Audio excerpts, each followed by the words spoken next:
In this episode, we're going to introduce you to Mark Allen Eisinger. Now, he promised investors a 30% return on their investment backed by gold reserves that he held in his company, the Saxon Group. There were no gold reserves, and his investors lost more than $40 million. But first, we're going to examine another story about a financial predator. Ian Thau posed as a reputable investment advisor and built a larger-than-life reputation of success, philanthropy, and high living. Beautiful mansion, private jets, the finest wines are all part of his scam. And as we've seen before, this was all on the backs of innocent victims. He bilked millions from his so-called clients, leaving some of them destitute. We're talking about tens of millions of dollars here. There was a lot of trust with Ian Thau. If you go back, Ian Thau knew a lot of these people from many, many years ago. Meet Helena and Shirley, two sisters who were enjoying a modest retirement living in their small home. That is until Ian Thau came into their lives and created a financial disaster, all based on fraud. I've never hated anyone in my life before. Shirley? I do hate Ian. At one point, we were up over $1 million. Our money dwindled because of the crash, and that was part of the reason Ian asked us to go to Berkshire. He said, I will have more freedom, I can buy more product. He went to his clients and he said, you've lost money on mutual funds. I would like to provide you with some alternative. I said, fine, Ian, if you feel that way, we trust you. You know you're our friend, we'll go with you. People writing checks to him personally, to his companies. They were meeting him in coffee shops, in his, he had a big Hummer SUV there, doing transaction in his truck. There was no transactions actually being done in his office, which would make sense. When we were first approached and when we filed the original documents, we had a list of, I believe it was 80 creditors, just over $40 million. We determined it was two schemes. In the first scheme, he convinced many of the investors to invest with shares of the National Commercial Bank of Jamaica. He lived a very lavish lifestyle, and he stated it was because he invested in a lot of these shares. He had 4 planes. 3 of those were jets that he actually owned or had part ownership in.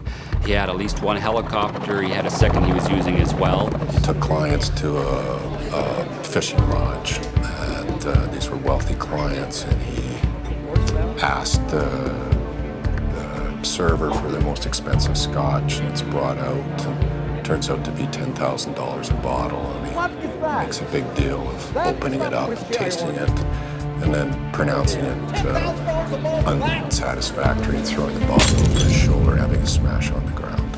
And we lost just about every cent we had. And he came to us one day and said, I feel so bad that you ladies have lost so much money. He said, I have a lawyer friend in Vancouver whom I myself am dealing with.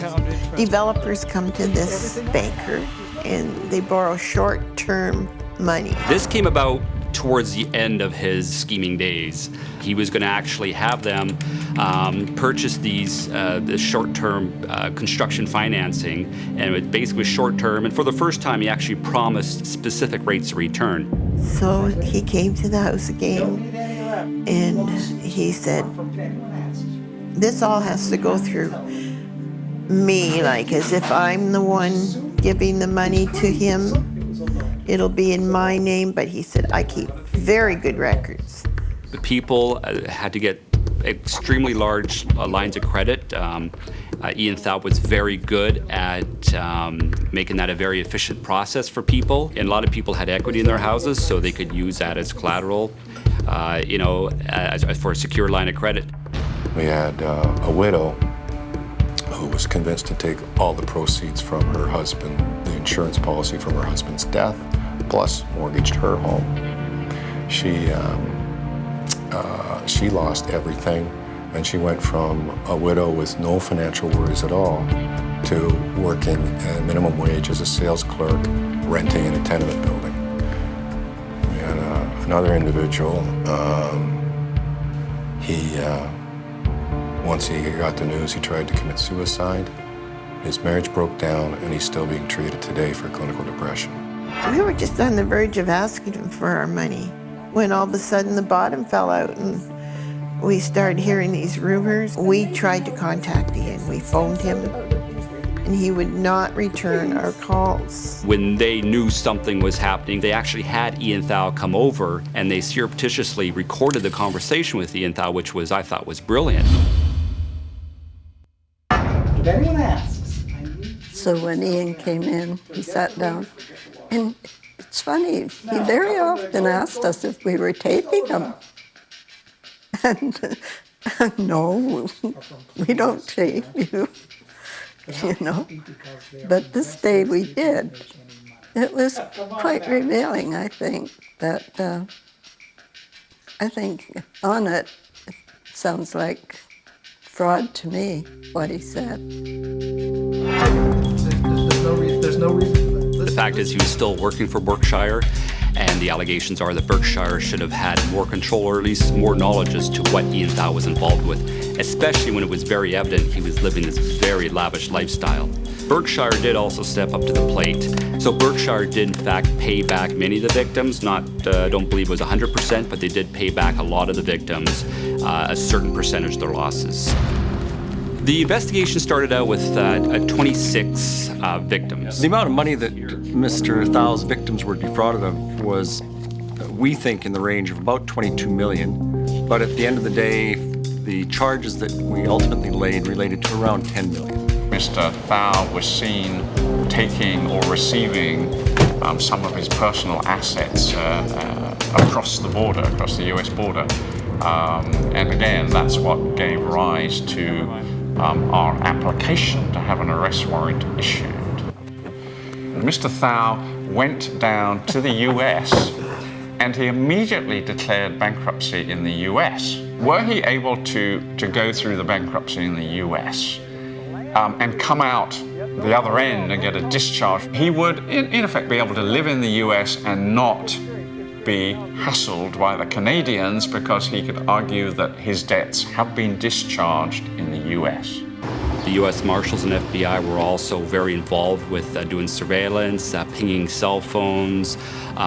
So they were very involved in this as well. They weren't just sitting back and waiting for the phone call. We had a provisional warrant plus an extradition request approved. He was arrested in Portland, and he waived the extradition, and then he was driven to the border. And at that point, our investigators picked him up at the border and brought him back here. At the end of the day, IMET only proceeded with 21 charges. There was nothing to seize, and the bankruptcy trustee went in and grabbed whatever he could. And at the end of the day, it was really, truly just the equity in the house. He was banned from the marketplace and fined several millions of dollars. I think it was the record at the time. Basically, he's destitute now. He's bankrupt. And if it does nothing but keep him impoverished for the rest of his life, that's perfectly appropriate in my view, because that's the condition that he left many of his victims. He didn't get away with what he did. Although they haven't got the money back, he has paid by being given a jail sentence. A lot of people lost a lot of money, but certainly Helena and Shirley are probably the ones that suffered probably the greatest, as far as both, the financial hardship as well as the medical hardship. I had bypass surgery. Too much stress. No. Pressure.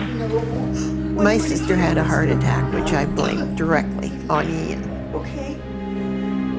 And he just destroyed our life. We have no money. We hold this house together barely. Mr. Thao is about to be released. I think today he presents the same risk that he did before. I have no reason to believe that he's not going to go up to someone else, even in the absence of registration, and lie to them and try and take their money. Total invested funds in the Saxon group of companies was approximately $40 million.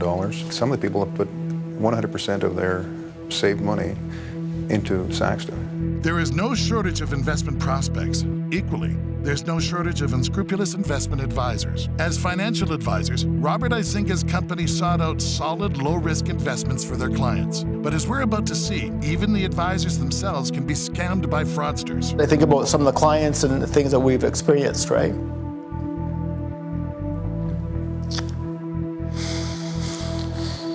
So it's a difficult thing to talk about, and it's a very difficult thing to take. Robert was introduced by his boss to an investment opportunity by the Saxton Group. In our office, we had various investments that we offered, and Saxton became one of them as a suitable investment for conservative type investors. Saxton Group, there was two main players. The lead on the main part of the company was Mark Allen Izinga, and he had a partner named James Sylvester. The people that ran Saxton, they were very suave, had all the answers. Shares that they were offering was primarily based on what was going on in Cuba, that they had this brewery, and their claims were that they owned this company, they were running it, and they also had a label printing business, brand new operation that they invested money in and built the building and so on. They were claiming that they were making 30% returns. The way it was presented was a fixed dividend account, and it was the operations behind the company was the operations in Cuba and Bahamas.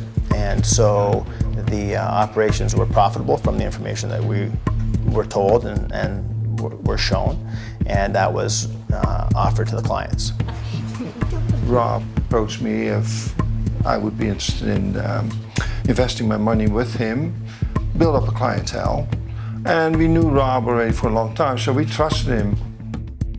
Oftentimes you'll hear, if it sounds too good to be true, it is. Well, this wasn't necessarily the case for this particular investment. At the time, if we compared it to, let's say, a bank, GIC or something, they were offering about 8.25% or in and around there. So Saxton was offering 10.25%. They were getting 10.25% on their investment, but it was based on a 30% return on the businesses down in Cuba. We were kept up to date how things were going down there, and to us it was all very legit.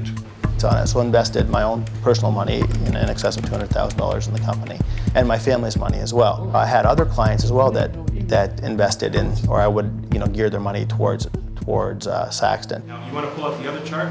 They made various public presentations. They were very well aware of where the money was going, because they were the ones handling the money.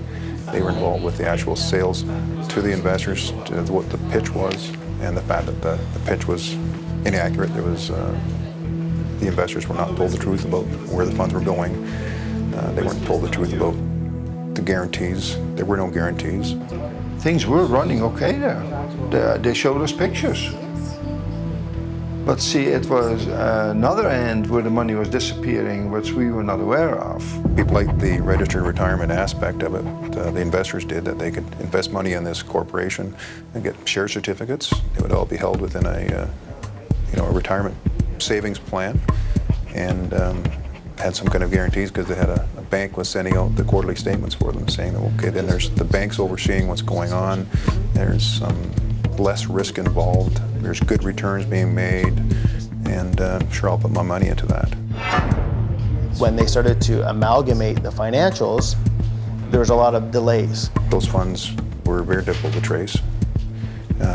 Approximately just under $6 million went to the Bahamas. We traced that.